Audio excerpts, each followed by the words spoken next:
Welcome back to the Concourse Bowling Center in Santa Maria, California. Down to the final two players here vying for the Santa Maria Classic. Carol Norman liked the right-hand lane a touch more, but gee, she threw 8 strikes in the semifinal game. She was lined up on both lanes. Just had the one bad shot on the left lane. Starts off by yanking her first shot right through the old noodle and leaves the baby split. Uh-oh, the adrenaline that you were talking about. And that break, I'm telling you, that break, it's so tough to contend with. And until you've been through it a couple of times, that's normally what happens. A little slower speed. You think you've thrown a pretty good shot, and then the next thing you know, you look up and it's through the nose. Carol Norman battling right now to spare in the first frame. And Carol actually taking a little bit of a duller ball to shoot that spare, which is very unusual. Going across the heavy conditioner, wanted to make sure it hooked into the 3-pin. And it did, just barely. Opening shot for our top seed, who took over earlier today. Opens up with a nice shot, hits the pocket, and leaves the 10-pin. But that's what Sandra Jo does most of the time, right, Jan Schmidt? She hits the pocket probably 95, 96% of the time. She is, no matter what pair lane she plays on, she finds a way to get there. Player that I think worries more about the carry a little bit later. She's just trying to get to the pocket, make all of her spares. Uh-oh. She made that one, but after the ball skipped out of the channel. So a mental error and an open frame for Sandra Jo Shiery, who might be feeling the heat a little bit. Right, and to those of you who are not aware, as it ball goes in the channel first, it does not count for the spare, even though she knocked the pin down. Nice trick shot, but it doesn't work in the championship round.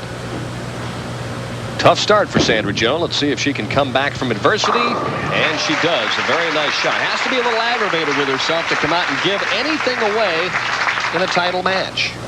Oh, anytime in a title match, but particularly she knows how well Carol is bowling.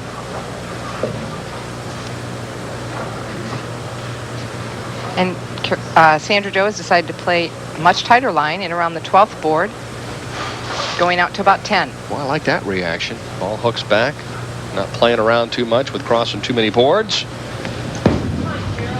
That was turned early. And enough for an encore. Carol says, no thanks, but I still will take the Brooklyn strike. And she's got 4 titles from the number 2 seed. Last one coming just last year. She's probably very confident there. It was interesting because prior to that win in Rockford, Illinois last fall, Carol was kind of flirting with the idea of heading back home, finishing up her collegiate degree in psychology, and even though she was going to stay in the bowling industry, she was going to leave the tour. And then, of course, she won and obviously rejuvenated her feelings about playing on the national tour. Comes up with a high hit there and leaves the 4-pin. That was a much better shot than we've seen in her 2 opening shots of this match. Carol, a player who's also, both of these players are very mentally strong most of the time. Carol was telling me that she has learned to never look back and never look forward. All you can control is this shot. A player that takes advantage of getting to a title match is Carol Norman. And don't forget, coming your way on ESPN, we've got the LPGA Tour, the Kemper Open, live from Wailea, Maui, Hawaii. Well, I hope the weather is nice over there. Thursday and Friday, live coverage. And Deb Richard is the defending champion. I wish her the best of luck. Tight line from the inside, through the nose, break out the 10-pin, and she does. Sandra Jo just got that ball a little bit left of her target. She may be thinking about the 10-pin. I hope not, but she may have been trying to get the ball to finish just a little bit harder.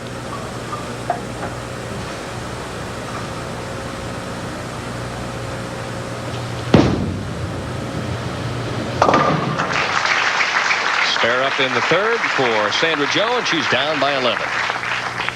Sandra Jo actually leaning back at the start of her approach, has a 4-step delivery, pushes off on the 1st step, actually drifts to the left about 4 to 5 boards, stops very far behind the foul line, lifts straight up through the bowling ball.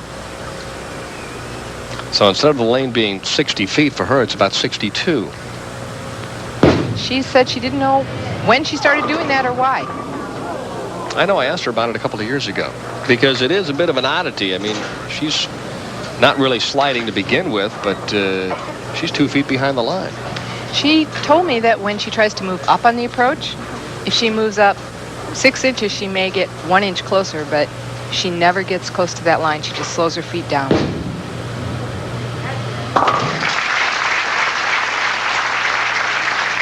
Low-scoring affair after Wendy McPherson and Carol Norman picked up the pace in the semifinal game. Of course, we've talked about next week's U.S. Open. Then, of course, we wrap things up at Inca Lanes in Yuma, Arizona in 2 weeks.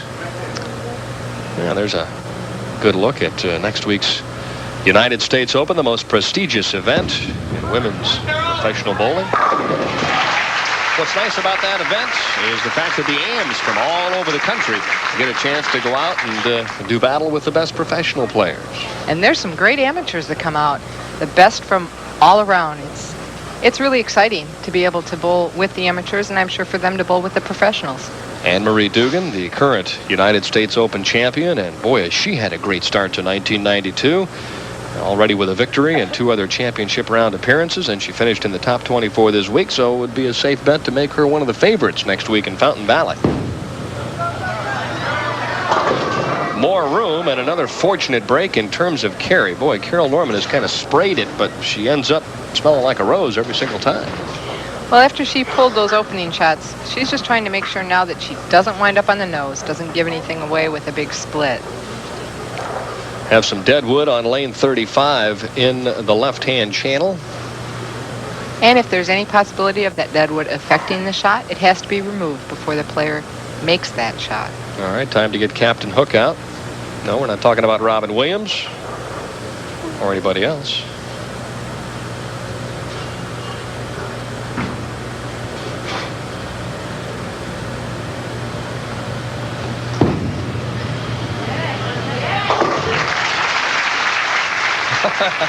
Little facial expression as Carol Norman heads back to the bench. She was a little worried about that one.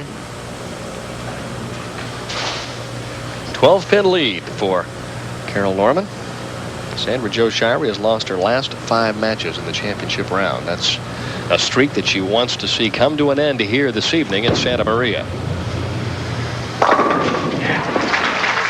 Trips out the 4 pin, so that's a good way to start. If she doubles up, she's down by just 2. She got a very good break on that ball. The ball finished very high. She's only out to about the 12th board there. Ball coming in very high, just tripping out the 4 and the 7. And that's about as much emotion as you're going to see from her, unless she wins, perhaps. And even then, you might not see much. Very serious competitor. And a very friendly player off the lanes.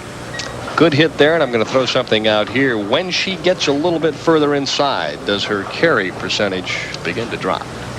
For Sandra Jo, yes, because she has a lesser angle into the pocket. She doesn't have the optimum angle to carry all 10 pins.